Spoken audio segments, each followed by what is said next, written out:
think we're live, man.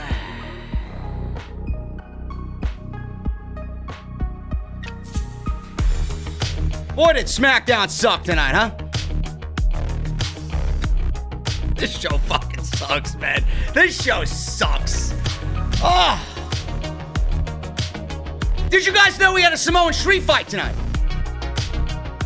I couldn't tell after Michael Cole mentioned it 8 fucking times.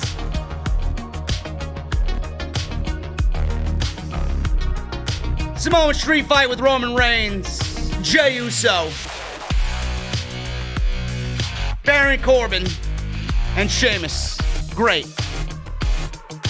Sami Zayn is still the uncrowned Intercontinental Champion, and WWE makes out that Sami Zayn is the bad guy.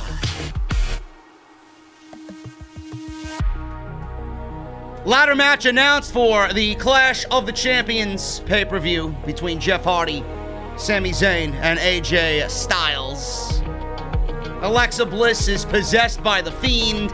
Sasha Banks came back tonight, and she had a neck brace on. Thank you, Bruce. I really appreciate it. And WWE slut-shaming Mandy Rose. What else is new, man? All this plus a heap of news right here on the #1 podcast in the IWC. This is Off the Script.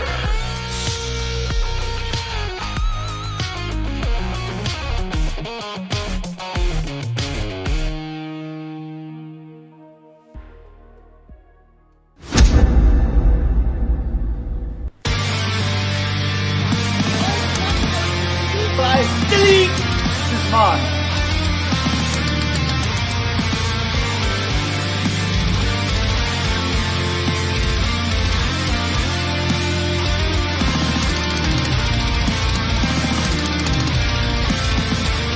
Alive with it. People still think.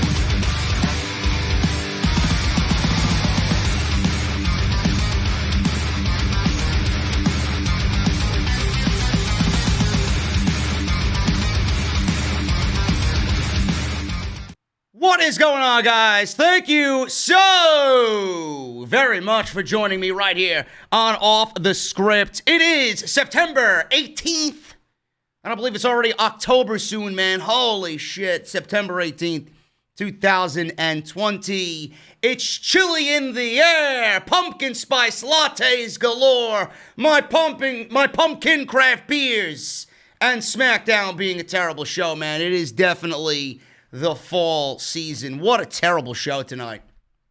What a terrible show it was tonight, man. Holy shit. I didn't think I was going to get through it. In fact, I think I cleaned in the majority of SmackDown's 2 hours. Cleaned the bathroom, I cleaned the kitchen, I ate, I folded laundry, I got ready for the podcast. I think I did, I literally did everything except watch SmackDown tonight. But the dirt sheet started the show off, man. Slut-shaming Mandy Rose. They didn't get off to a hot start. Otis is a blithering idiot with this Money in the Bank briefcase. I got news on what WWE is going to do with Otis, what their plan is for Otis, and the Money in the Bank briefcase. I got news on the New Day, Big E, Kofi Kingston, Xavier Woods. I got news on Roman Reigns, as always, being that this is his island. I got news on him, plus a bunch of other shit that you're only going to hear right here on Off the Script for Friday.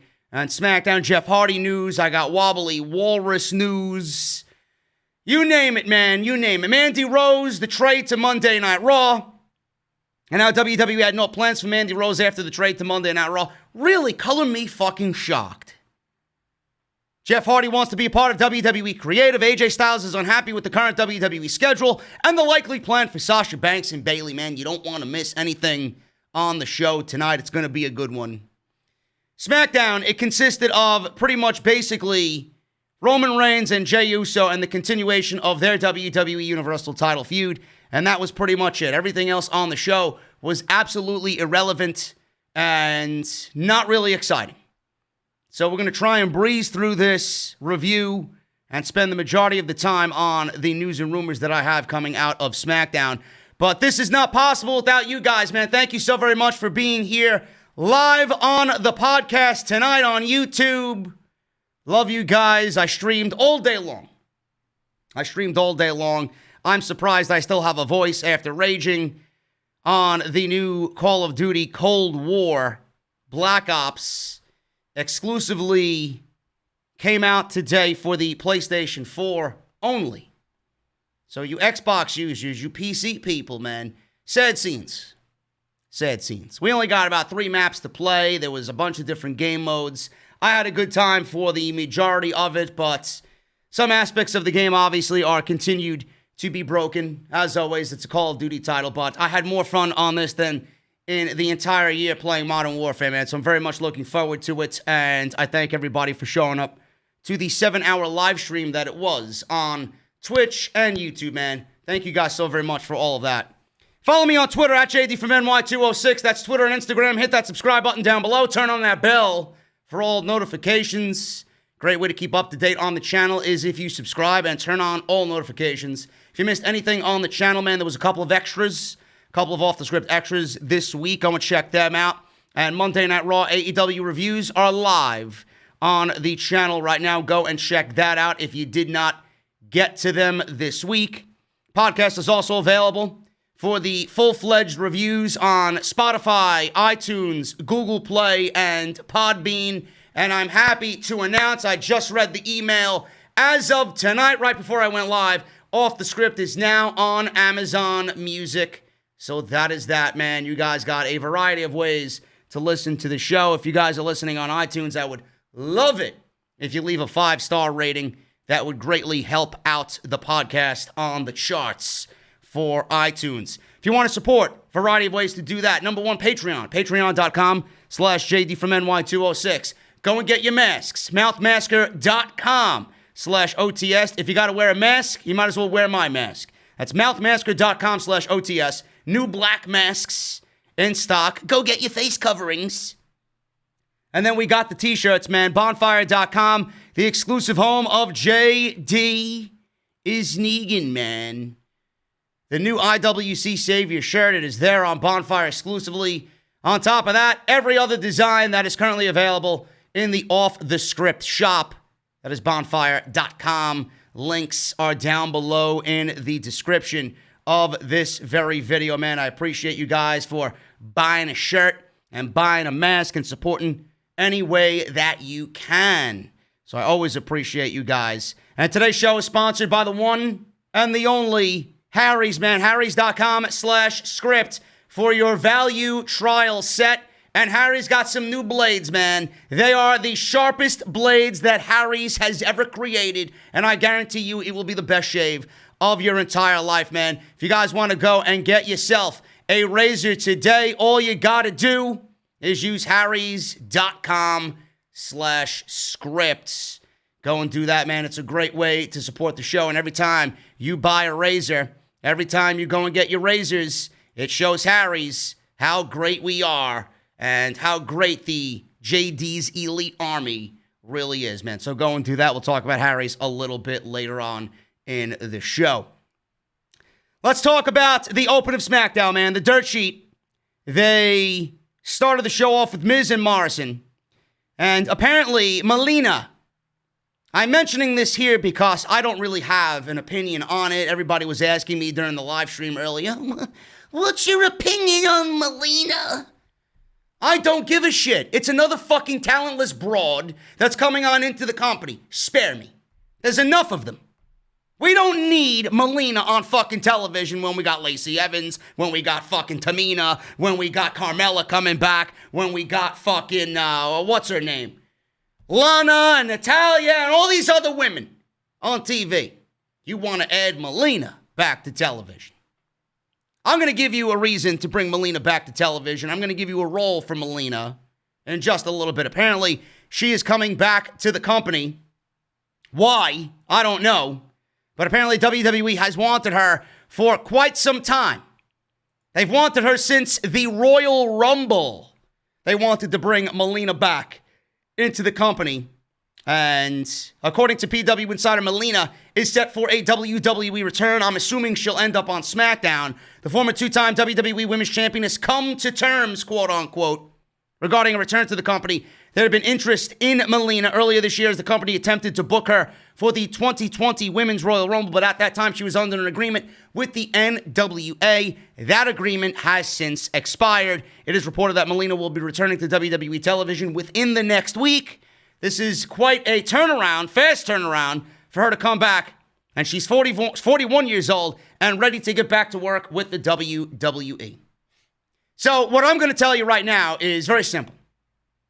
Break away John Morrison from The Miz and have Molina join back up with John Morrison and have John Morrison go and give us a mid-card singles run for the Intercontinental Championship on SmackDown. Simple. Now, I know, JD, well, you're breaking up another tag team. Well, who gives a shit? You might as well do it now. They've been teasing it for weeks now. Now they seem to have kind of halted that for a little bit because now their focus is on Otis and suing him and trading Mandy Rose to Monday Night Raw and the briefcase and the contract. Split them up. Split them up. Put Molina with John Morrison and merge the tag team divisions. Listen, I say this every fucking week. I don't know how many times I can repeat myself. I sound like a goddamn broken record, man. Really, it's the only thing that will work.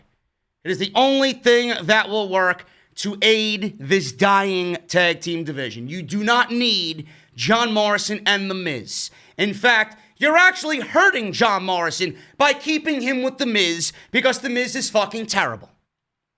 So put Molina with John Morrison, have them go and do what they need to do as singles acts, pair them back up together. It'll be like old times. Eminem minus the other half of Eminem. There you go. That's what I would do. But Molina is back in the WWE, and we have more cringe coming into the women's division, but I'm sure you guys don't give a shit because she's going to be doing that old school introduction again in the ring entrance, which was probably the best part of her act in many people's eyes. So that's that. Dirt sheet, Miz and Morrison sat in the middle of the ring. This was very cheesy, very cringe. Morrison introduced himself as the most important part of your complete and balanced breakfast. Nothing regarding SmackDown is part of anybody's complete daily activities. I'm letting you know right now. Miz said, like always, they're not afraid to give them the lowdown and the dirt. And we're not talking about Otis's tidy whities. They said they'd reveal details on why WWE management tried to erase Sami Zayn's Intercontinental title reign. Imagine that. Sami Zayn was stripped of the Intercontinental Championship because he didn't want to come to work because of COVID-19. And they stripped him of the Intercontinental Championship. In my eyes, Sami Zayn should be the biggest fucking heel, the biggest babyface, rather, in this entire company because he sat home and did the right thing. He should be looked at as a hero. He should be looked at as a genuine human being because he had the best interests of his family and the best interest for himself and the best interest for everybody at WWE in his heart. And they bring him back and they make him out to be the enemy, the bad guy in all of this situation. He took a hiatus from the WWE. No reason given as to why he was out for 4 months with the Intercontinental title. They paint him as a bad guy. You gotta love it. You gotta love it. So he mentioned a couple of other controversies. But he said the main scandal is the departure of Mandy Rose from SmackDown to join Raw. They went to a clip of Talking Smack where Miz announced Mandy had moved to Raw. Miz says he's not playing mind games with Otis, and he's using his considerable power to get revenge, but rather, he's trying to help Otis. He said Otis must be on high alert as the Money in the Bank holder, so he said he sent Mandy away so Otis can focus on his Money in the Bank contract. He said Otis should be thanking him because he sent the one true obstacle that was keeping him away from propelling himself to the top of WWE. Sure, Otis is heartbroken, but he'll get over it. Miz says they're already hearing that Mandy is acclimating to Raw. Morrison said that Mandy Rose on Monday Night Raw means that several male Raw superstars would want to do more than just smell that rose, then they brought up that Dolph Ziggler was her former boyfriend, and now he's on Monday Night Raw as well. Still a loser, but he's on Monday Night Raw nonetheless. Now, folks, I want to make mention of this before we move on to the next segment. Wasn't I crucified? Wasn't I crucified for shaming Alexa Bliss all those months ago? Didn't I get called out by the WWE roster for making a crude joke that didn't land, but I didn't really mean anything behind it? Didn't I get nailed for that one? But it's perfectly okay for Miz and John Morrison to pretty much, in so many words, call Mandy Rose a slut on television. Am I wrong? Am I crazy? The double standards in this company is mind-numbing. Yet everybody wanted to call me out on making a crude joke, but we have John Morrison on TV pretty much labeling Mandy Rose a fucking whore. I don't really understand this. I don't really understand it. Now, I'm not even talking about that as being the most important thing. Mandy Rose got moved over to Monday Night Raw. I might as well read this now. Mandy Rose got moved over to Monday Night Raw, and they made the trade. They tried to make sense of it the best that they could, but they failed at doing so because WWE usually fails at making things make sense. But Mandy Rose was moved over to Monday Night Raw, and Ringside News has learned that WWE really did trade Mandy Rose to Monday Night Raw. This was not a part of the angle with Otis. And also, right now, the plan is for them to remain on separate brands. At this time, there is no plan for Mandy Rose on Monday Night Raw. They simply just switched brands for Mandy Rose with nothing in mind for Mandy. The only thing that they did it for was because they needed roster depth on Monday Night Raw, but there's no place right now for Mandy Rose to fit on Monday Night Raw as of yet. This is also no indication who might be traded to SmackDown in exchange for Mandy Rose. Nothing was made of that situation. They didn't even use the future consideration line. A member of the creative team with close knowledge to this situation told Ringside News and explained to them, and I quote, "Raw is a mess, and this is just another example of the lack of leadership on Monday night." End quote.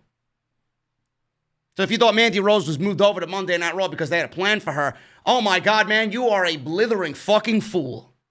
I knew this the day that it happened. Yeah, what a great way to fucking continue the storyline. I guess WWE dropping storylines is one of their MOs in 2020. Terrible television and then dropping angles on WWE television.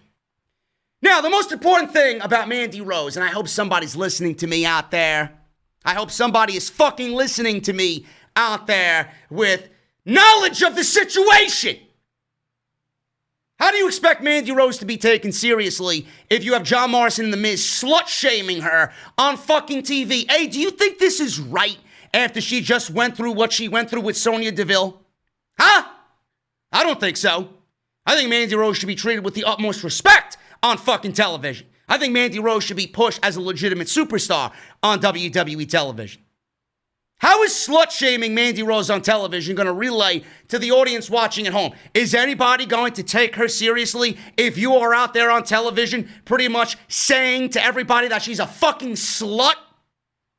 I don't think so. I got a better question for you. Would you ever do that? Would you ever say that about Charlotte Flair? Would you ever say that about Becky Lynch? Would you ever say that about Asuka? Would you ever say that about Bayley? Would you ever say that about Sasha Banks? Probably not, right? WWE would never even think of saying that about any one of those women. So why do it for Mandy Rose? I don't really understand that.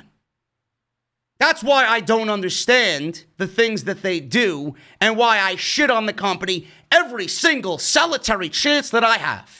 Because they are fucking hypocrites, and they are awful at what they do. Shame on you. Shame on you. I got blasted for saying what I said, but it's all right when this happens on your fucking show. Moving on. Otis came out and he beat up Miz and Morrison. He tossed their Miz TV chairs over the top rope and to the floor, over the barricade. Tucker was on the outside. He threw Miz and Morrison back in the ring where Otis beat them up. He gave Miz the caterpillar and followed into the corner with a Vader bomb out of the corner on the Miz. And they absolutely demolished Miz, and they even stripped him into his tidy whities. Being that Morrison mentioned Otis's tidy whities, that's exactly what Otis did to the Miz. Cringe. Cringe. Otis and the briefcase, it is going nowhere. It is absolutely going nowhere. And I do think I have news. I might have news on Otis and the briefcase. Let me check my notes here. Otis and the briefcase. No, I do not. WWE, there's two things that WWE might do with the briefcase here. Number one, they'll have him drop it to Miz and Morrison, and then they'll come up with the second plan. Or number two, WWE might actually have Otis not cash in the briefcase and have it actually expire. And he'll forget to cash it in. Or he'll lose it, or he'll eat it, or something like that. I gotta find the news article, because I don't have it in front of me right now. I'll probably save it for next week's podcast, but Otis is... Listen, I love Otis. I actually like them more in NXT. And now they're on the main roster. They're nothing more than a comedy act. The tag team wrestling's not really taken seriously on SmackDown or Monday Night Raw. So I don't really care about Heavy Machinery like I did when they were in NXT, because the competition down there was much more of a greater thing for tag team wrestling. But nobody believes Otis is going to be a WWE Universal Champion. Nobody thinks Otis is going to pin Roman Reigns or Bray Wyatt or Braun Strowman. Otis is a blithering fool. He's fat. And that's all Vince McMahon looks at when he sees Otis. He's a fat slob who's funny. That's it. That's all Vince McMahon sees. Oh, he's a funny fat guy. Look at him wearing his short shirt and his belly's hanging out. Ha, ha, ha, ha. That's all Vince McMahon sees. Meanwhile, Keith Lee is also fat, according to Vince McMahon, and they changed his fucking ring attire about 3 times now. But Otis can parade on Monday Night Raw. You know? It's fucking ridiculous, man. Nobody will believe in Otis as a briefcase holder, and they gave him the briefcase because WWE creative sucks. Bruce is fucking terrible at his job. They have no plans for anybody, and it was a flavor of the month. That ice cream went stale in the freezer, in Vince McMahon's freezer. Now they took the Otis flavor out, and they don't know what to do with it. In comes a new flavor, and whoever that is, I don't know. I don't know. But apparently that's what's going on with the briefcase. That's what's going on there. They're continuing this terrible storyline. Mandy Rose has no plans on Monday night. They traded her with no plans in place. This is WWE in 2020, folks. The place where plans do not exist for its current roster. Moving on, Kayla interviewed Miz, and it was gasping for breath. Sounds like me when I'm trying to watch fucking SmackDown every Friday. Morrison said he doesn't like Otis when he's angry. Miz says it was all part of the plan. Kayla asked Miz if he regrets aggravating Otis. Miz got a call, and someone asked, or he asked somebody, did you see it? Is it enough? He smiled. Morrison smiled. Miz covered up and left, and Morrison told Kayla that he's not telling her what their dastardly plan is. So they got this, and they're moving on with it, and we'll find out later what Morrison and The Miz did with Otis and Tucker of Heavy Machinery. Lucha House Party and Shinsuke Nakamura with Cesaro will be the tag team match, I believe, at the Clash of the Champions, because that's all they have in that division currently. Nobody gives a shit. Cesaro and Nakamura lost to the Lucha House Party last week. They lost to the Street Profits on Monday. Nobody takes them seriously anymore. So what do we got here? We got another one-on-one match between two of these teams because WWE doesn't have any other teams to put these teams up against. It's disgusting, to say the least. Cesaro wins in 7 minutes. Cesaro was in control against Metalik. And Cesaro landed a neutralizer for the win. And that was pretty much it.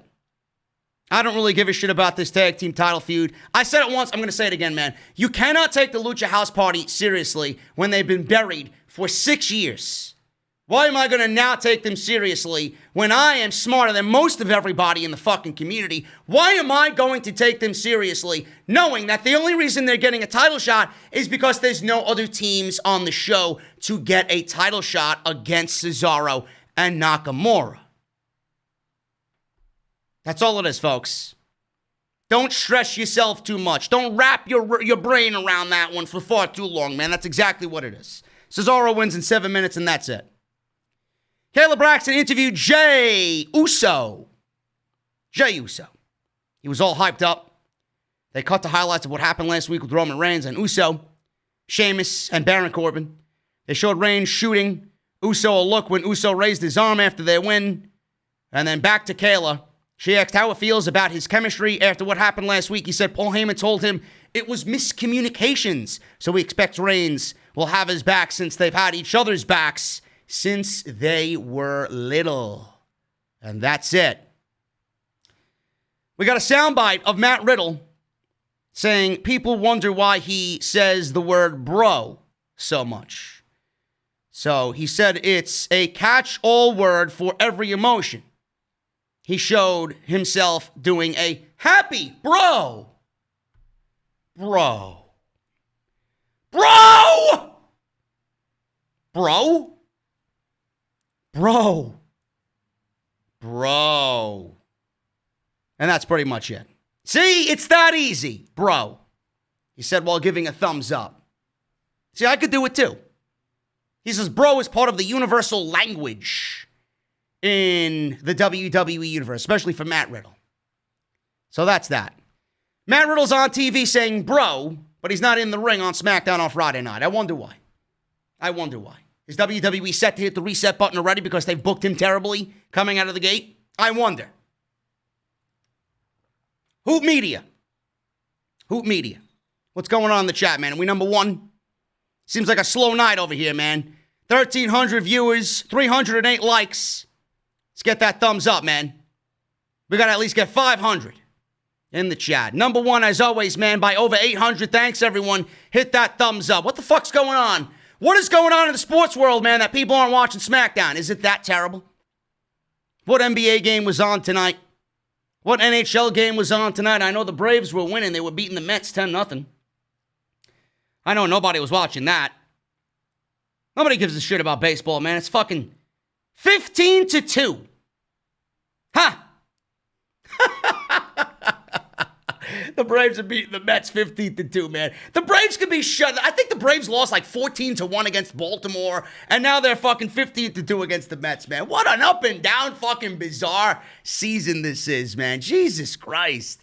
The Lakers game is on. That's why. The Lakers and the Nuggets. Yeah, that's why, man. Nobody's watching SmackDown. Oh, man. That's it. SmackDown. The ratings are going to be fucking low, bro, on Saturday morning. Anyway, moving on. Thank you, Hoot Media. You do a fabulous job. We are number one, folks, by 800 people in the IWC. Thank you so very much, man. Super chats are open. If you guys want to get your super chats in, get them in. They'll go into a nice little bank, and we'll talk about them at the end of the show, man. Let me take a quick look at my notes here, just in case I missed anything in regards to Uso. Do I have anything Uso or Roman Reigns related? I think I do. Yes. Yes, I do. Now, we all know Braun Strowman moved to Monday Night Raw, man. You know, the Strowman Express. You know. The Strowman Express moved to Monday Night Raw, man. He knocked on Shane's door. Hey, do you need another loser here on the Raw Underground? That's exactly what he did.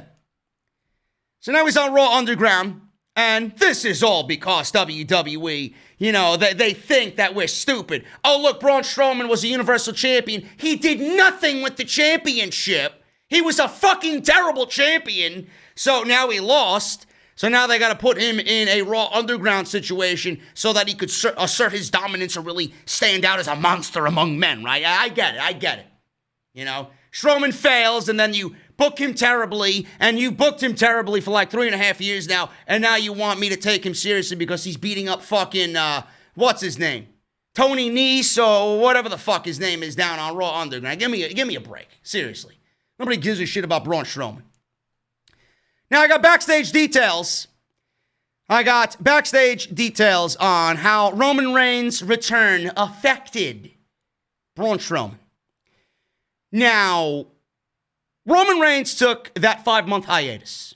Braun Strowman got his Universal title token victory at WrestleMania. He was never factored into the plans at all. They just gave it to him because they were desperate for somebody to take that off of Goldberg, which then made the Bray Wyatt situation in February look completely fucking stupid. There was definitely ways around it, and if WWE wanted it to be special, they definitely could have done that, but they didn't. They went with the easy way out. They didn't even tell you exactly why Braun Strowman was getting the title match. They just did it. It was stupid. WWE wasted no time in continuing Reigns' massive push when he came back. And then Roman Reigns revealed that he's now working with Paul Heyman. Won the Universal title. And now here we are. Reigns then emerged, like I said, against The Fiend and Braun Strowman in a triple threat match at Payback, became the new Universal Champion. After pushing him as a massive babyface for 5 years, WWE decided to make Reigns into a heel. And now he is the top heel in the WWE so far. So far.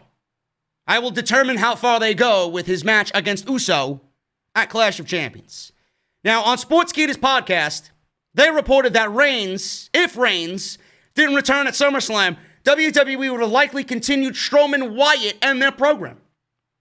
So if Roman Reigns didn't come back, just think, theoretically, if Roman Reigns didn't decide that he was ready to come back, WWE was going to continue Strowman and Wyatt on SmackDown. Now, aren't you glad Roman Reigns is back on television? I think we owe Roman Reigns a fucking thank you. Honestly. What else would there be to tell? How would WWE be able to tell anything in that just boring Strowman and Wyatt feud? What have they done that is interesting and exciting? What haven't they uncovered between them two? Strowman's time in the Wyatt family meant nothing to anybody. How would you even fucking contemplate continuing that for 5 months? I mean, they had nothing for this feud that they had to bring back the Eater of Worlds, Bray Wyatt, man. And he's not even in that character now. If that doesn't tell you, that's not storytelling, by the way. If that doesn't tell you, man, we're fucking clueless. I don't know what does. Now, Roman Reigns is back. And WWE had to make some drastic changes to its long-term plans. Long-term plans in WWE? I don't think so. So Sportskeeda said that if that was the case, this is what they say, and I quote, well, Reigns' return, it did surprise quite a few people. It was being discussed, but didn't actually get confirmed till very late on SummerSlam Day. So they sort of threw a storyline out of the way, as it were. So when it came to Alexa Bliss, there's a reason she wasn't featured at SummerSlam, for example, and she wasn't featured at Payback beyond looking at a TV screen. It was because Roman Reigns had returned that a lot of things changed. Braun, unfortunately, is someone who will suffer because Roman Reigns is there now, because otherwise he'd probably continue his feud with The Fiend. They also added that they had Fiend and Alexa Bliss together, and they're currently exploring different ways to use them together. And they're exploring different ways to use Braun Strowman now that he really isn't factoring into anything on SmackDown, which I don't understand. He was featured on Raw Underground on this week's Monday Night Raw. Now, it doesn't really make Braun Strowman look smart. Now, I don't consider Braun Strowman somebody with a high-level IQ anyway. I mean, just look at him. But you would think that he was pinned. He was pinned for the Universal Championship. Roman pinned him. Roman cheated. Roman did nefarious things to get into that match because he signed the contract well into the match. 95% of the way through the match, he signed that contract. And you would think that Braun Strowman would try and take it up with Roman Reigns and really lobby for a rematch for the Universal Championship. He felt cheated. No.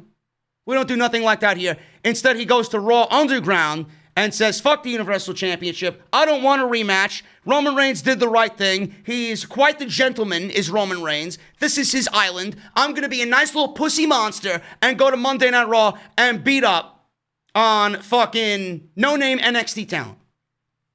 That's exactly what he did. Braun Strowman looks like a fucking moron. Instead of challenging for the Universal Championship and making case that he wants his title back, now he goes to Raw Underground and knocks on Shane McMahon's door, and now he's in a fucking match with Daba Kato on Monday night. Great. Anybody notice that they're using guys like Strowman now and Owens and Aleister Black on Raw Underground? Why do you think that is? Because Raw Underground is failing. They are hanging their hat now on main roster talent to fight on Raw Underground because they don't know what to do with it. And it's not really helping the show now, is it? Not with that 1.5 rating in the third hour. So where is it actually helping? Why does it exist? Strowman's an idiot. He should make case for the Universal title, but he wants to beat up on fucking Tony Nese. Oh, not Tony Nese. What's his fucking name? Tony 24/7 champion. Riddick Moss. Yeah, I could beat Ricochet in about 3 minutes. Fucking dumbass. Oh my goodness, man. So that is Roman Reigns. Roman Reigns came back and he changed the whole landscape for Braun Strowman. We got a moment of piss happening on tonight's show. Great. You know what I did? I went right to the bathroom, sat on the toilet, and then by the time I was done, a moment of piss was over. Alexa Bliss welcomed everybody to the first episode of her show in the Thunderdome. She introduced Nikki Cross to join her and be in the hot seat. Cross came out excitedly. She was pounding her chest. Lexa! Oh my God, Lexa! Cross came out and replayed Bliss giving Cross a Sister Abigail. Cole said that she did it after somebody said fiend in her ear. I guess it was one of the commentary guys, Graves or Cole, mentioned the fiend. And apparently the fiend is a trigger word for Alexa Bliss. That's what's going on here. So Bliss said, you know me, I have no filter. Cross was smiling. Lexa! You know me, I have no filter, so I have to ask questions they all want to know. She asked what her plan of action is for the match, because for the majority of the summer, she challenged Bayley and lost. She lost. You know, I had some people text me tonight and say that Nikki Cross should win the women's championship. I'm telling you right now, man. I'm telling you all right now, Alexa, she's doing some very good work. But Nikki Cross, man, if Nikki Cross wins the fucking championship, man, holy shit. Nikki Cross should not win the SmackDown Women's Championship. I hope to God Alexa Bliss gets involved. I really do. That's the only thing that would make sense here. So, she challenged Bayley and she lost. Cross got uncomfortable in her chair. Cross leaned forward and said, this match is different because there's no Sasha Banks watching over Bayley. She said she felt she needed eyes on the back of her head, but now she can just focus on Bayley and give her the beating she deserves. She said she saw what Bayley did to Sasha and she was very proud of it.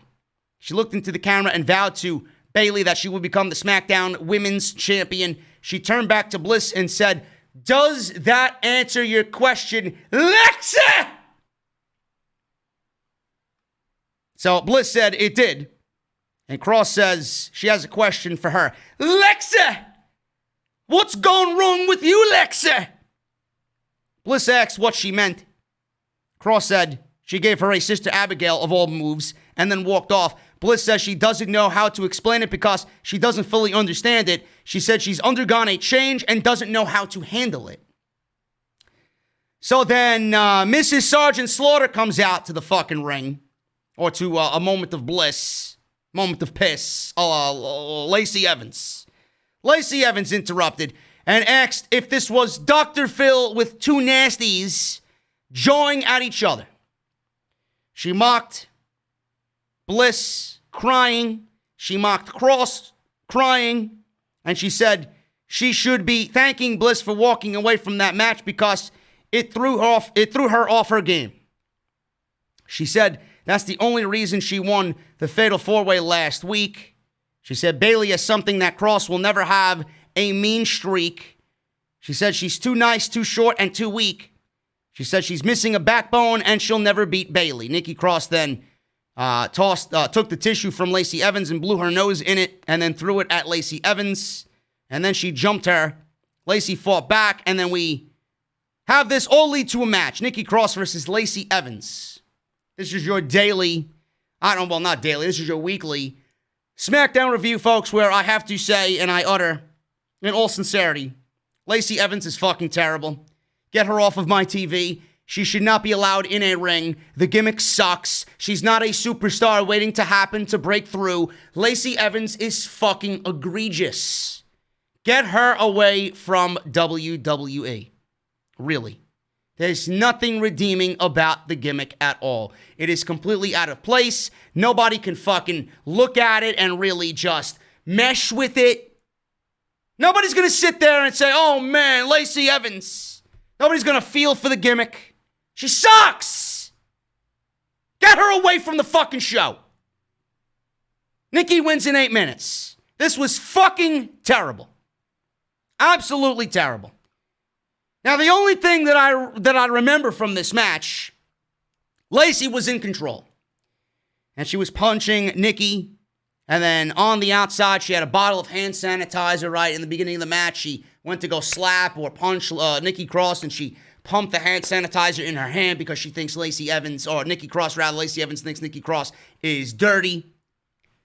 So then, middle of the match, she goes and gets the hand sanitizer. She takes the whole bottle of hand sanitizer and starts squirting it into Nikki Cross's eyes.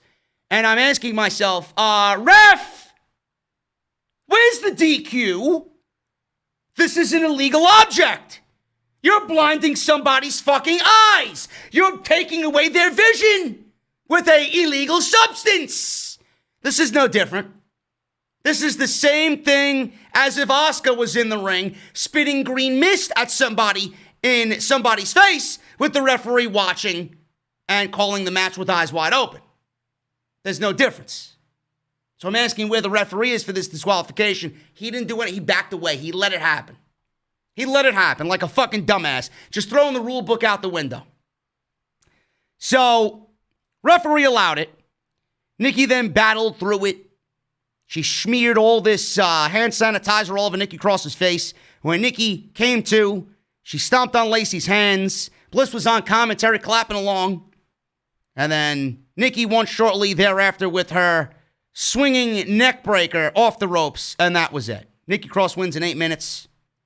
And she smiled to the camera and she walked up the ramp. Lacey Evans crawled out of the ring over to the announce desk and yelled at Bliss, "What are you looking at? Are you going to get the Fiend?" And then all of a sudden, Alexa Bliss became comatose. She just became very confused. She started to daydream again. She got that glassy look on her face. She walks over to Lacey Evans, and she was in a trance. She gave Lacey Evans a brutal Sister Abigail. How is Alexa Bliss doing a better Sister Abigail than Bray Wyatt himself? Man, oh man, that was a great fucking Sister Abigail. So much so, I wish she would have done it again. Seriously. And she walked off just looking around on the rafters for the Fiend. I'm very interested to see where this goes. I am really, really, really interested to see where this goes, man. And Lacey Evans fucking sucks, okay? For all you Lacey Evans marks and you Lacey Evans stands out there, she is fucking garbage. Absolutely embarrassing to watch, man. She's on the levels of fucking Tamina Snuka. The only thing that she could do is actually do a moonsault. And Charlotte can't. So I'll give her that. Moving on here, man. Hour 2. Sasha Banks, Sasha Banks, Sasha Banks. Now, I was wondering why WWE was bringing Sasha Banks to SmackDown only 2 weeks after the attack from Bayley. And I said going into this, I don't agree with it. This is too soon. That was the type of attack that you could keep Sasha Banks out for a month or two and continue the storyline, line up some fucking dumbasses for Bayley to just kind of plow through, and that's it. Well, you know WWE, they got a pay-per-view coming up called Hell in a Cell, and they need a marquee attraction for Hell in a Cell. And you know that they're going to be dumb enough to put Bayley and Sasha Banks in that Hell in a Cell. And how stupid is it going to be when that legitimately is their first match, and normally a Hell in a Cell is something that ends a feud, not starts a feud. So I get it. I get it. They need something for the pay-per-view. That doesn't mean that it's right. In no way, shape, or form should we be getting a Bayley versus Sasha Banks match right now. I hope WWE realizes that. I hope to God that they don't book this thing in a Hell in a Cell for the sake of booking in Hell in a Cell, because they need something for that structure. Whatever is going on with Sasha, she could stay out. Honestly. The only thing I said would make sense is if they actually do the match and Bayley wins and injures her neck in the process, so much so that Sasha's out for the rest of the year. I'm sure she'll love sitting at home for the holidays, man, while getting paid. I'm sure Mikaze would love to have her home, right? So if they are going to do the Hell in a Cell, Bayley needs to fucking obliterate Sasha Banks at Hell in a Cell and win the match by attacking the neck. And she's out. And then Sasha Banks comes back in the only... Meaning, if Bayley beats Sasha Banks doesn't deserve a Women's Championship match. Sasha Banks' rise to the SmackDown Women's Championship, if they want... You know they're going to do it. You know they're going to do it. Sasha Banks, if that is the match for Hell in a Cell, Sasha Banks loses, and the only way we can get Sasha Banks and Bayley again is if she wins the Royal Rumble. It writes itself. Sasha Banks wins the Royal Rumble. And Bayley, she can't do anything about it. Sasha Banks and Bayley for the SmackDown Women's title at WrestleMania. You prolong it. That is the only thing I could see happening. Because you know they're going to do this match at Hell in a Cell. I don't agree with it. I don't like it. I think it's stupid. It takes all the appeal away from the Hell in a Cell. WWE's using the Hell in a Cell in the completely wrong way. It's supposed to end a feud, not start a fucking feud. But what else do they have? What else do they have on this show besides a Drew McIntyre versus a Randy Orton? Possibly for Hell in a Cell. God forbid they do Roman Reigns versus Bray Wyatt inside Hell in a Cell. We don't want to see that. Right? Sasha Banks and Bayley is the only match right now that makes sense inside a Hell in a Cell. So, if that is the case, take her out, have her lose, have her win the Rumble, and you can prolong this storyline until 2021 and give Sasha the payoff that she needs. That's what I think is going to happen. Now, actually, I don't think that's going to happen. That's what I want to have happen. But this is WWE, folks. We can't really hang our hat on what WWE is going to do or what they need to do. They're going to do what they want to do. But Brian Alvarez and Dave Meltzer noted that we'll likely see them compete inside Hell in a Cell at the next pay-per-view after Clash. After months of teases, Bayley finally turned on Sasha on the 9/4 episode of Friday Night SmackDown. Bayley explained her actions with a promo on last week's show. On that same show, Nikki Cross defeated Alexa Bliss, Tamina, and Lacey Evans to earn a shot at Bayley's SmackDown Women's title at Clash of Champions. While many were hoping to see Sasha selling her injuries for several weeks by staying off TV, she actually returned tonight to address Bayley. A showdown between Banks and Bayley inside Hell in a Cell next month would certainly make sense somewhat. Not totally, only somewhat. This storyline has been going on for well over a year, and now their blood feud certainly warrants the gimmick match. But the shitty thing is, it's come at a wrong time, and it's come in their first match in this breakdown of the Golden Role Models. So even Alvarez and Meltzer state that that's the likely plan for Sasha Banks and Bayley. I don't like it, but the WWE does exactly what I say here. And Sasha Banks winning the Royal Rumble is the meat of this sandwich. And then the conclusion is Sasha winning the title at WrestleMania, which could very well main event WrestleMania if you want it to.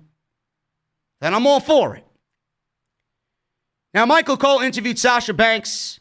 She was inside the WWE Performance Center. She wasn't even in the Thunderdome. So we cut to a video package on what happened. We've seen the attack all over again. Cole asked Sasha to detail the extent of her injuries. She started crying and sniffled. And all she said was, "I'm still here, aren't I?" Meaning that Bayley didn't kill her. And she should have. Cole said Bayley blamed her for the attack last week. Cole said she accused Sasha of only pretending to be her best friend, yet she was using her all along. Sasha said Bayley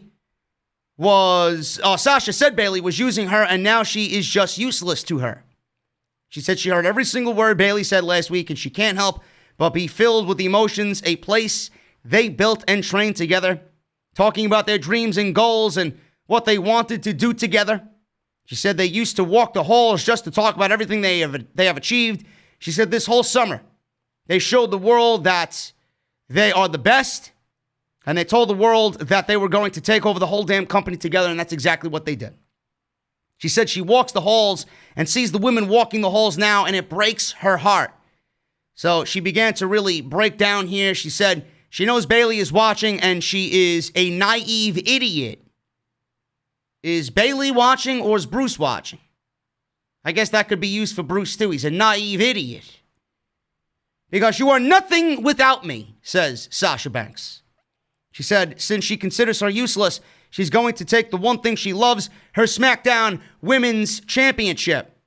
Bayley attacked Sasha from behind with a chair, and then she once again put her head in the chair, and several officials and people that were there on the scene ran in before she could do any more damage.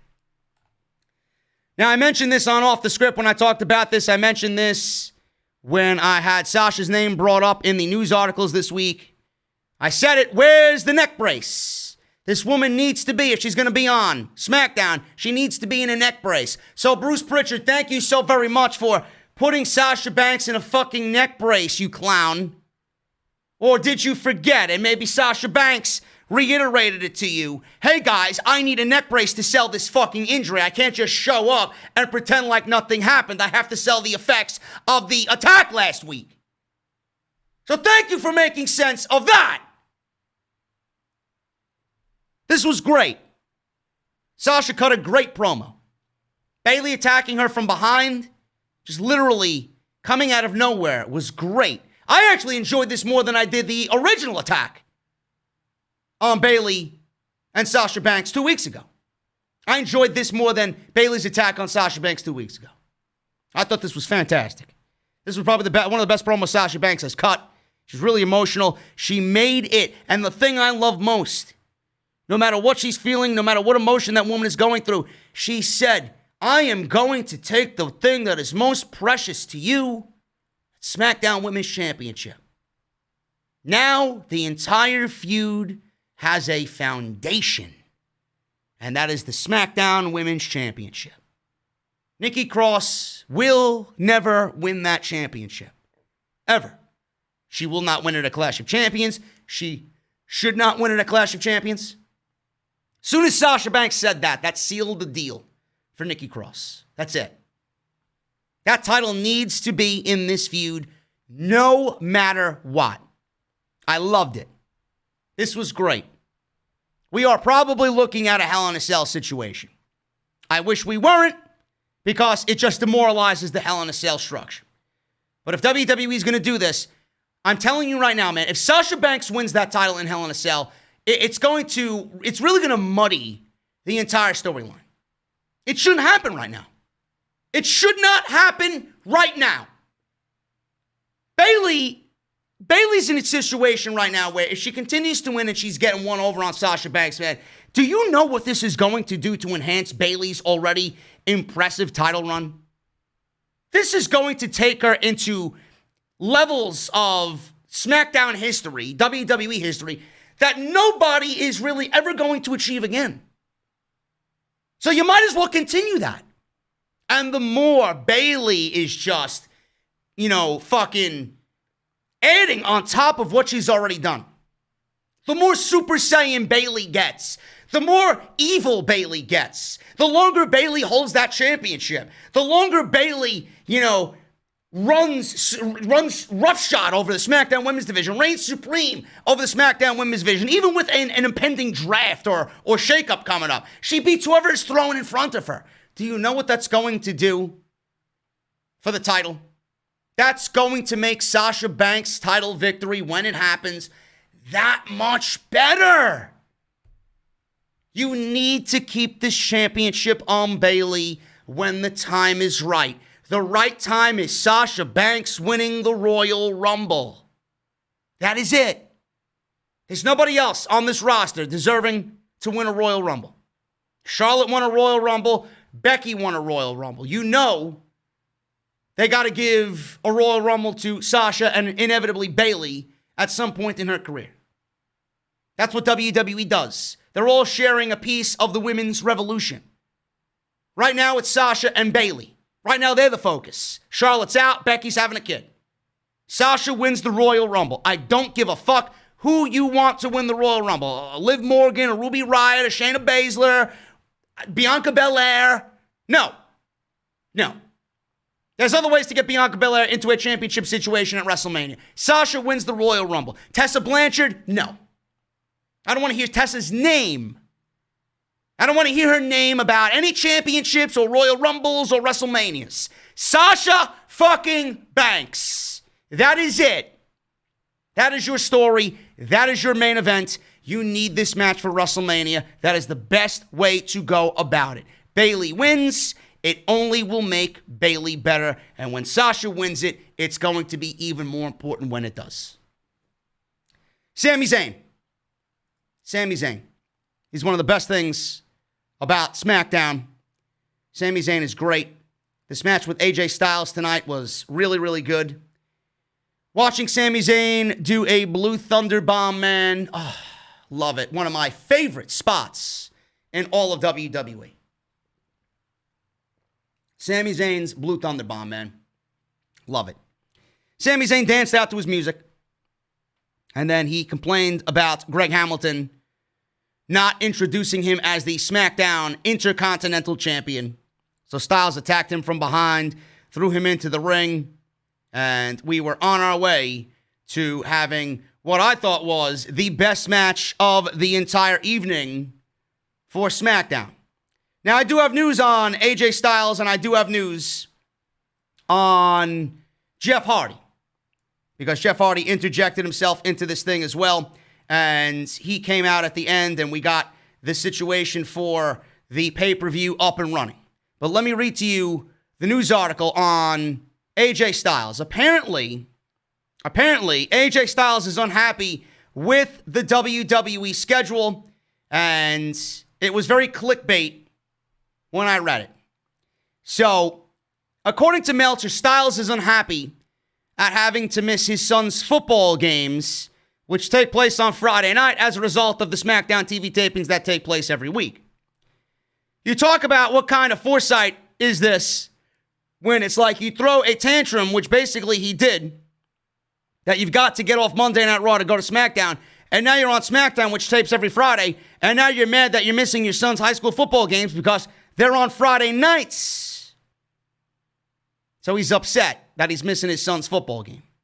Styles was moved to SmackDown after WrestleMania, but due to the coronavirus pandemic, SmackDown shows were being taped on Tuesday, meaning Styles could still catch his son's football games. So, WWE has not been pre-taping episodes of SmackDown. They've been going live, obviously, since the move to the Thunderdome last month. This means Styles has been forced to miss his son's football games because of the current taping schedule for SmackDown. This could potentially indicate that Styles may be one of the SmackDown stars moved over to Raw as a part of the upcoming draft to ensure that he is happy. And AJ Styles being happy is best for everybody. Because right now he is just volatile. He's just a volcano waiting to explode, I feel. Now, while it would normally be unusual to move someone off of a brand 6 months after joining, Styles' arrival on SmackDown was reportedly brought on after he asked to move away from Paul Heyman, who was the executive director of Monday Night Raw, before he got fired. However, Heyman has been fired, like I said, and he's been drafted to SmackDown as part of the Roman Reigns heel act. While this is just speculation, now I don't think anybody would be shocked to see AJ Styles move back over to Monday Night Raw before too long. So that is what is going on there with AJ Styles. This was a very good match with Sami Zayn. In fact, like I said, this was the best match of the night. We got AJ Styles winning the match, and they tried to cheat. Sami Zayn got a Blue Thunder Bomb. Sami Zayn got a 2 count. Sami Zayn then went for a roll-up. He yanked on Styles' tights, but Jessica Carr, the referee, seen Sami Zayn hook the tights. He's like, what are you doing? What are you doing? She's yelling at him. I can't count that. You're cheating. You can't hook the tights. AJ Styles comes right back around when he's arguing with Jessica Carr. He rolls up Sami Zayn. He hooks the tights out of the eyesight of Jessica Carr, and AJ Styles pins Sami Zayn in a non-title match, quote unquote, on SmackDown. Sami Zayn was arguing with Jessica Carr. He cheated. He hooked my tights, and she said, no, he didn't. And then Sami Zayn wanted Greg Hamilton to announce that he is still the Intercontinental Champion, that this was a non-title match. And out of nowhere, Jeff Hardy comes and attacks both Styles and Sami Zayn.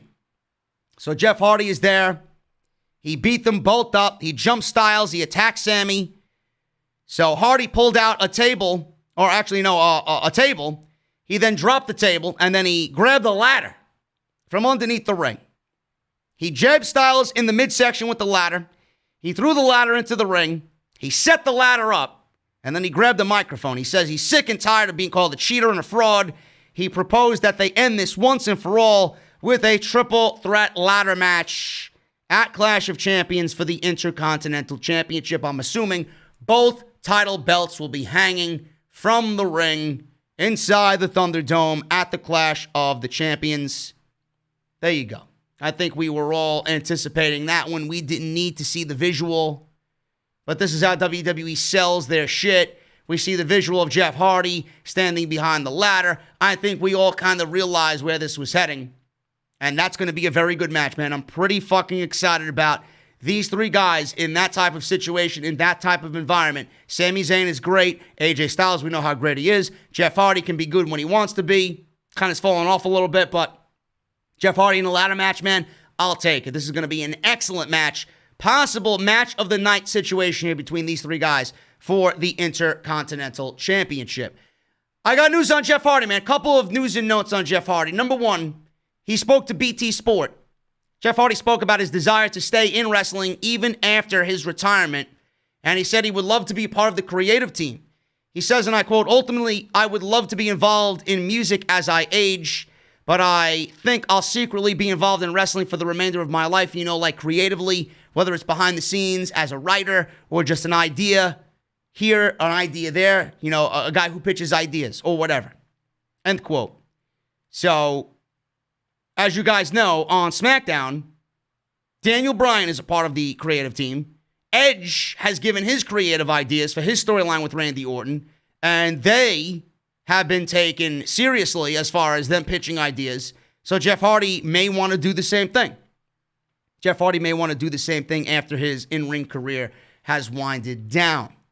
Now, there was a situation on SmackDown last week. I don't know if you guys picked up on it, and this came a week after Matt Hardy nearly died on pay-per-view at All Out. Now, Matt Hardy, if you guys didn't watch the show or you were unaware, I don't know why you wouldn't understand this or know this. Maybe you were living in a fucking cave somewhere. I don't know. At All Out, Matt Hardy almost died. He suffered a terrible fall. His head hit the concrete from about 15 feet up. Sammy Guevara speared him off of a scissor lift. They were supposed to go through tables. His head bounced off the fucking concrete down below. They completely missed the table. The bell rang. Apparently, Tony Khan said that Matt Hardy was cleared. He got a concussion test in 60 seconds. They went right to the end of the match. And yada, yada, yada. Matt Hardy beat Sammy Guevara, but nearly died on pay-per-view. Went to the hospital, concussion. you know the situation. Really, really shitty situation for AEW on that Saturday night. Now, during Friday Night SmackDown, Jeff Hardy hit the entrance ramp last week, and he fell. He fell. They paid special attention to say that he did not lose consciousness. Now, many fans thought this was a shot at Matt Hardy. I wasn't sure because I didn't really think much of it when I heard it. I thought it could possibly be, but I'm not gonna really give it to WWE to be that just egregious with something like that. Somebody almost fucking died. Somebody who gave his life to you for many years. I don't know why you would make light of that situation in the most fucking egregious, disgusting way. But here we are. So many fans thought this was a shot at Matt Hardy when Jeff Hardy collapsed on SmackDown last week. They later said then Jeff was dehydrated, which goes to Jeff Hardy's alcoholism. He's dehydrated, right? What the fuck's he dehydrated from? So Ringside News has learned that the line about Jeff Hardy not losing consciousness came directly from Vince McMahon.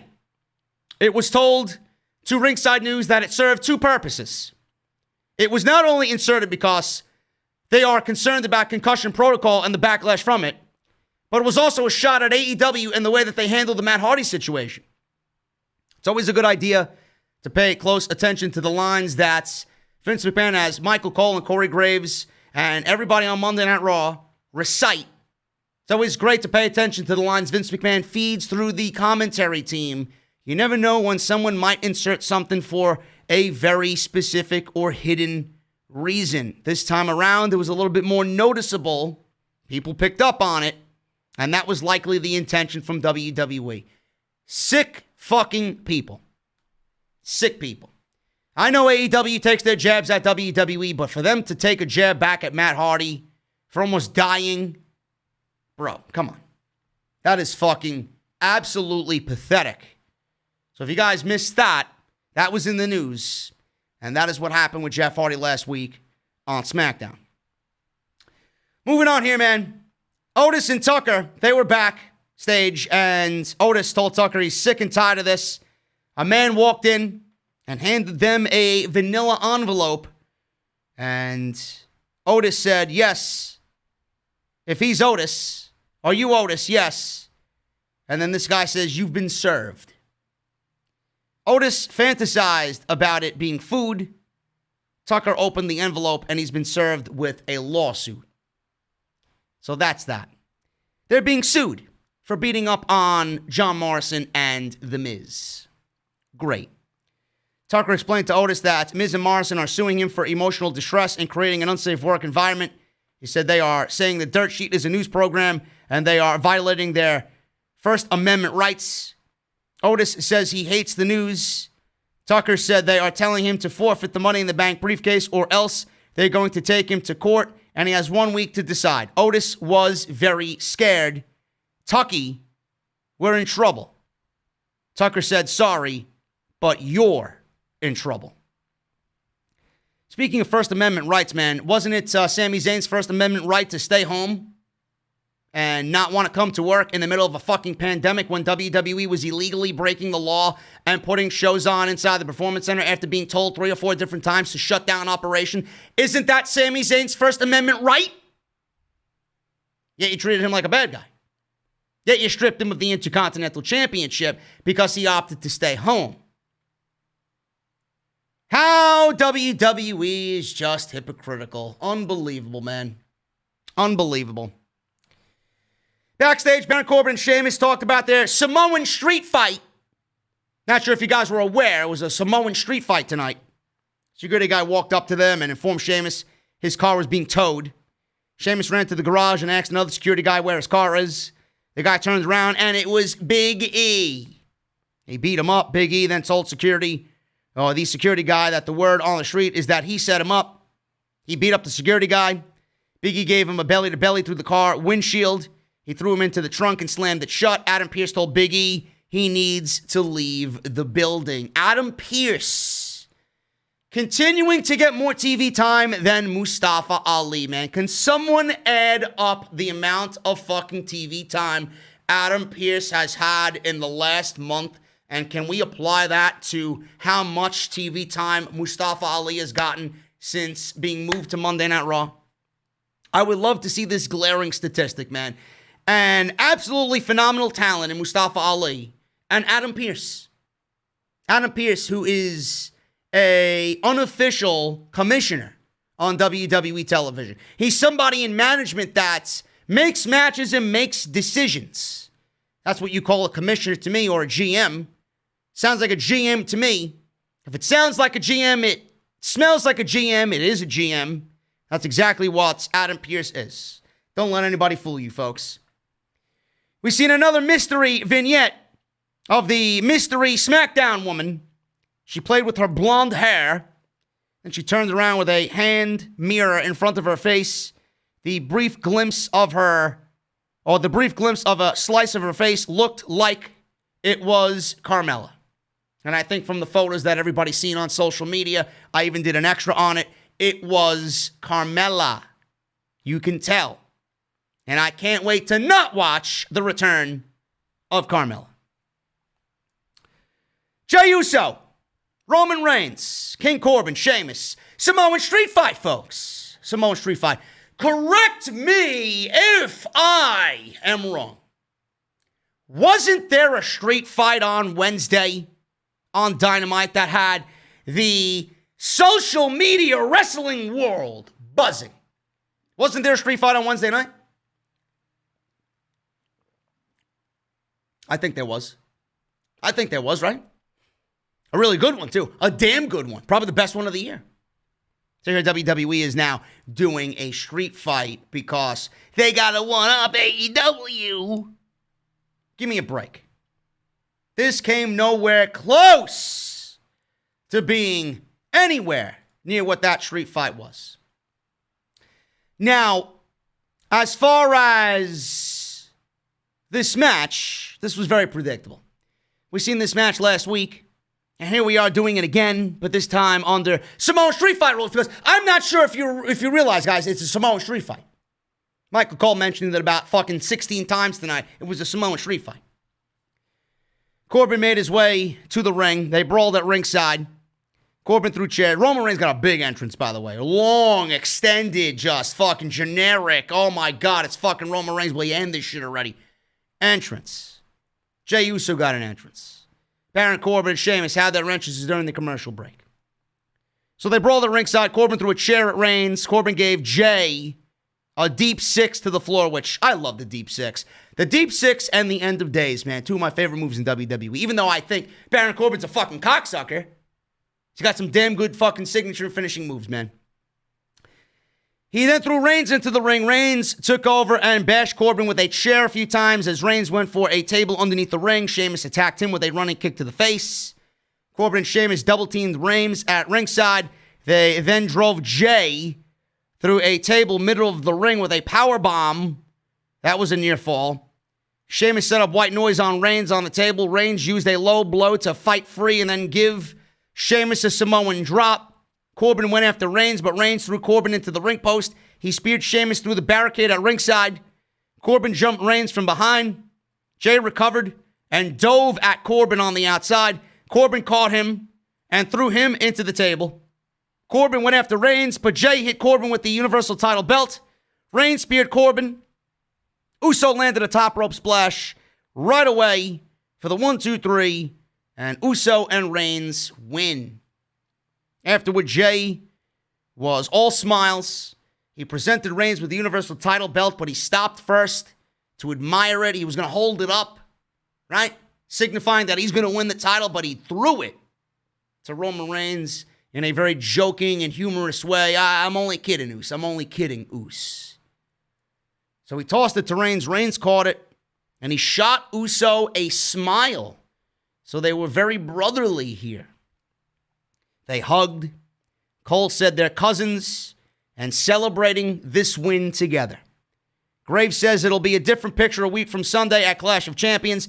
Uso left, continued to clap and celebrate that he and his cousin Roman Reigns, his uncle Roman Reigns, whatever, stood in the ring with Heyman. Reigns smiled, and this turned into an ominous glare as Uso got further and further up the ramp. Now, for a second there, I thought Roman Reigns was transforming back into a babyface for some reason. He smiled and smiled and smiled. And then all of a sudden, when Jay was walking up the ramp and he was not looking back at the ring anymore, we got Roman Reigns, this nasty look on Roman Reigns' face. And that was the last shot of Roman Reigns. Just this nasty look. People were telling me, oh, why didn't Roman Reigns spear him? Why didn't Roman Reigns spear him? Why didn't Roman Reigns beat him up? Because it's coming at the pay-per-view. That's coming at the pay-per-view. You don't want to give it away now. That's the entire reason this match is happening.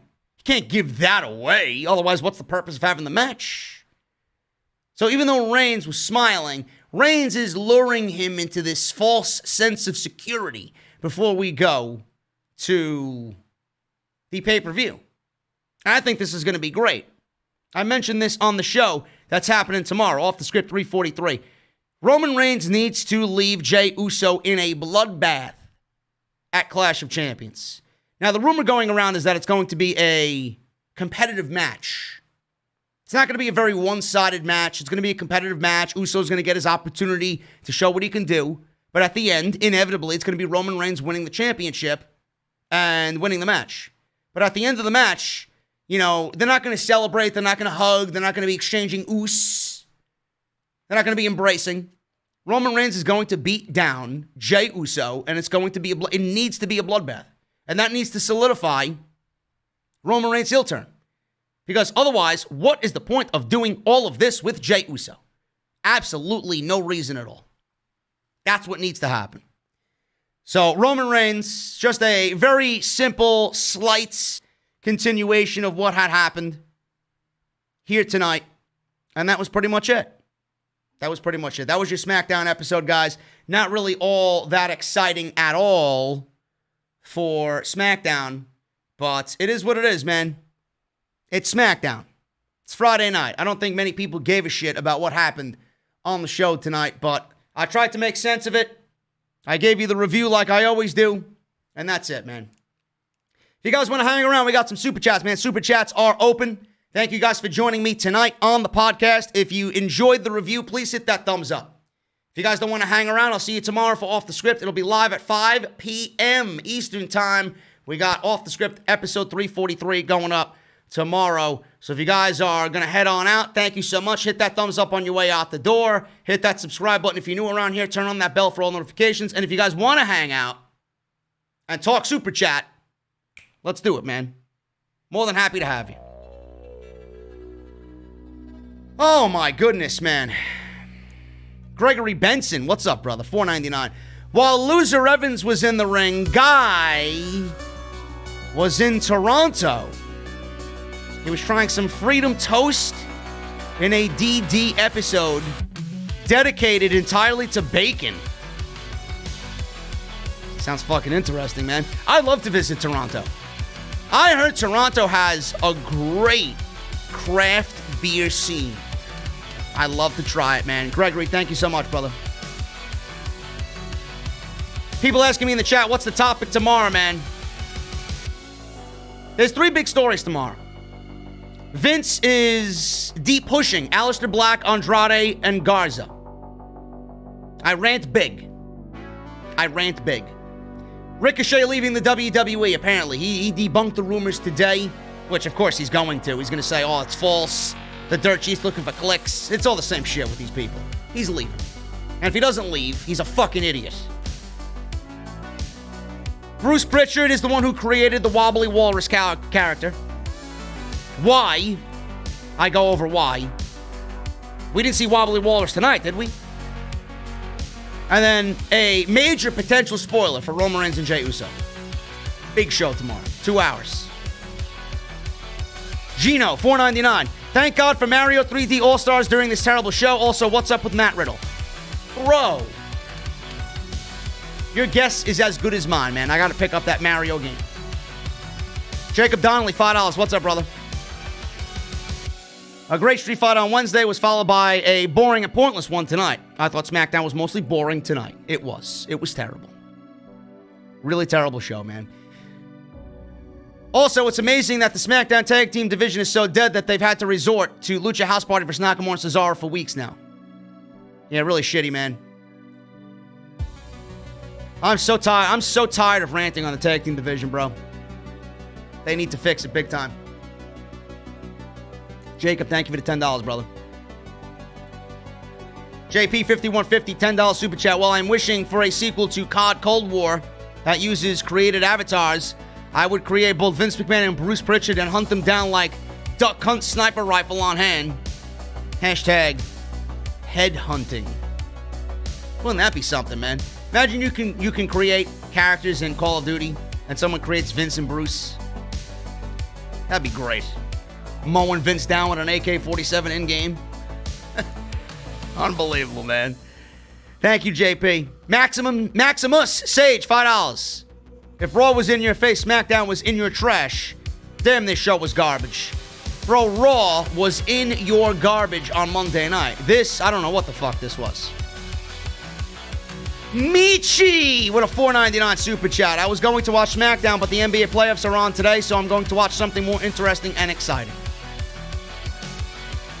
I'm not a big basketball guy, man, but I can see why basketball took over everybody's TV screens tonight. It even affected the podcast, man. Usually I'm at 2,000 or so.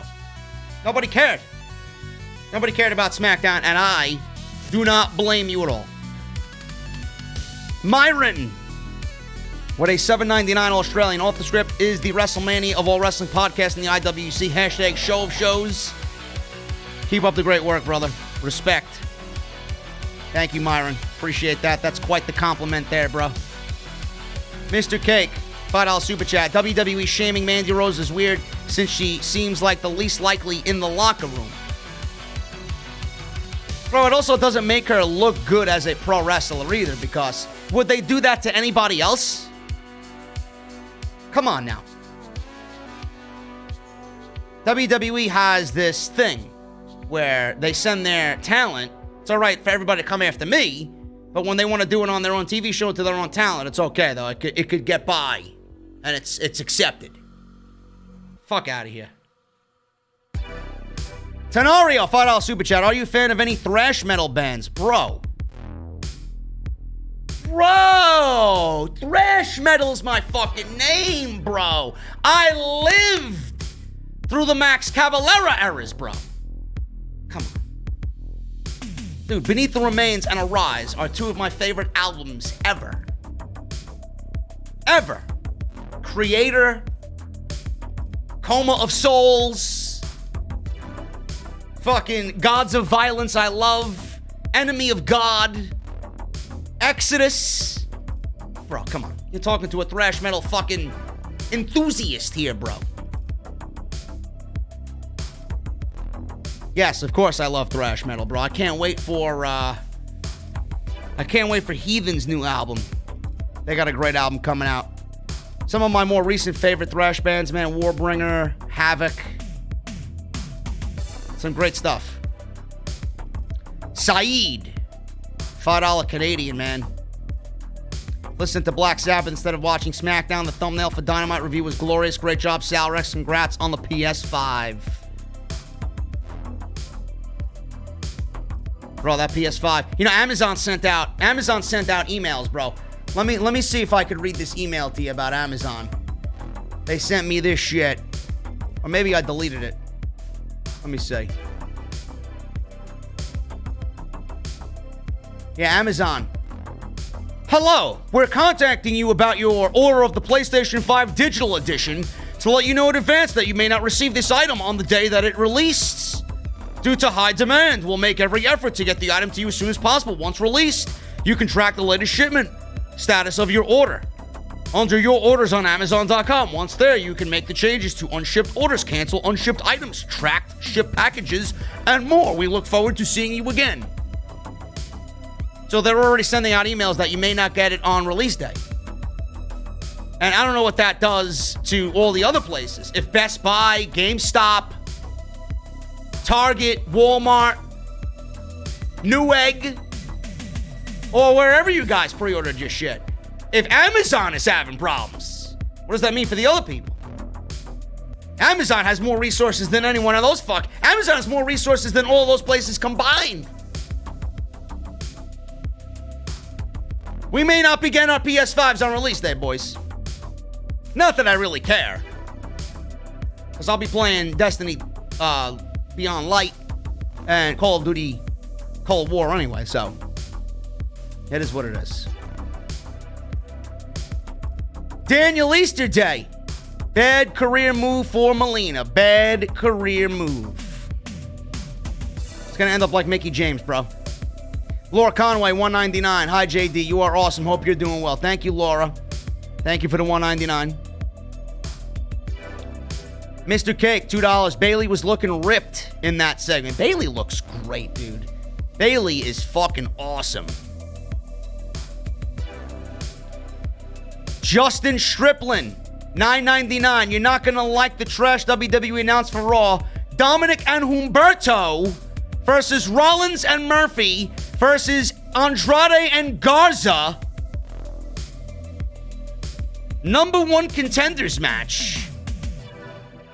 And Drew McIntyre versus Keith Lee with the same stipulation. What? Dominic and Humberto are now a tag team?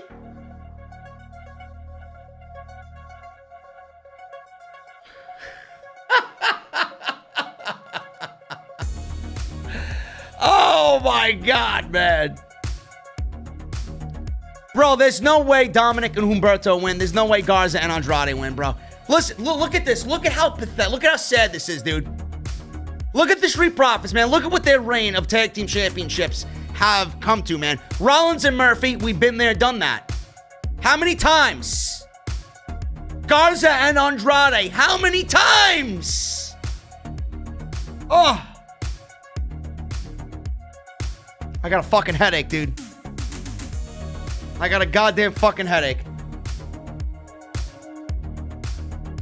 Francis Loop with a $10 super chat.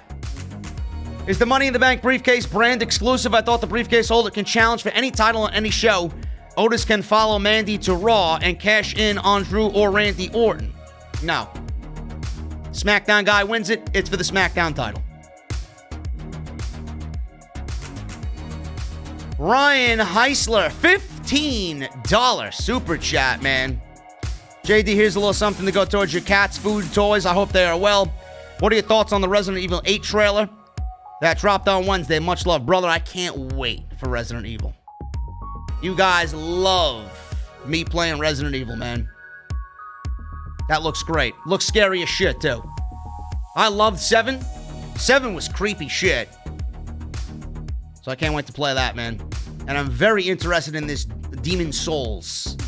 Spider-Man, of course. The next God of War, of course. But Demon Souls looks right up my alley. And Final Fantasy 16, man. I can't begin to tell you how happy I am that they're moving away from the futuristic shit and they're moving into like the fucking wizards and the dragons and the mithril and the fire. I love it. Castles. I love it, man. Can't wait. Mr. Cake, $2 super chat.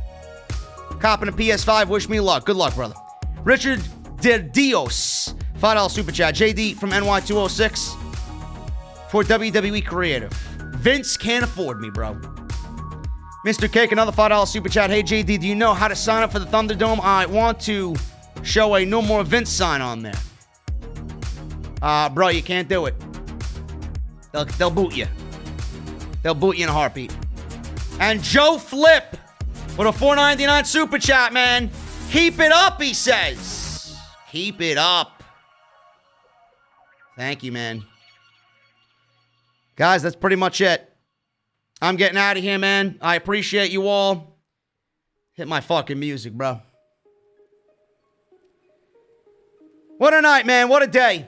7 hours of a Call of Duty stream. I honestly wish that I didn't have to do SmackDown. I'd still be streaming Call of Duty. I actually want to jump on right now and play some more.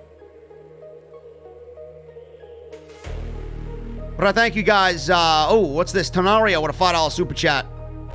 The parking lot fight on Dynamite got 5 stars, man. You gotta love Meltzer and Alvarez, man. Making everybody salty, 1 star at a time. Nah, bro, I'm busy all weekend, man. No more Call of Duty for me. I wish, though. I'll be back with the beta. Gonna pre-order that shit next week. Guys, thank you so much for the review. Hope you enjoyed it. Hit that thumbs up, man. We got 583 likes in the chat. I know this is gonna publish to YouTube. Make sure you guys hit that thumbs up. Let's try and get 1,500 thumbs up on this. I would really appreciate it. Thank you to everybody that super chatted. Love you guys. Off the Script tomorrow. Episode 343 goes live at 5 p.m. 2 hours, man. Lots of good stuff on there. So make sure you tune into that. Got to get Salrex to make me a nice, pretty thumbnail. Follow me on Twitter, man. At JD from NY206. That's on Twitter and Instagram. Follow me there. Always on Twitter. Hit that subscribe button down below. Turn on the bell for all notifications. What's up, Inverted? I wish I could, man. If you guys want to support, man, patreon.com/JD from NY206. Masks, mouthmasker.com. Mouthmasker.com/OTS. Go and get your Harry's, man. Harry's.com/script. Support Harry's, man. I swear to God, man. Everybody in the chat, if there's one of you or two of you that support Harry's in the chat, you're doing me well, man. Go get your Harry's. Harry's.com/script. I know you guys need shaving shit. Go get Harry's. And all the videos that you might have missed, man, check the description. Everything you need is right there, man. Guys, I'll see you tomorrow. Off the Scripts. And I'll be back live on Monday Night Raw. Off the Script on Monday night, man. I'm taking my keys. I'm jumping in the Mustang. Windows down. Guitar solo blasting. Causing havoc on the roads, man. You know me. I'll see you guys later.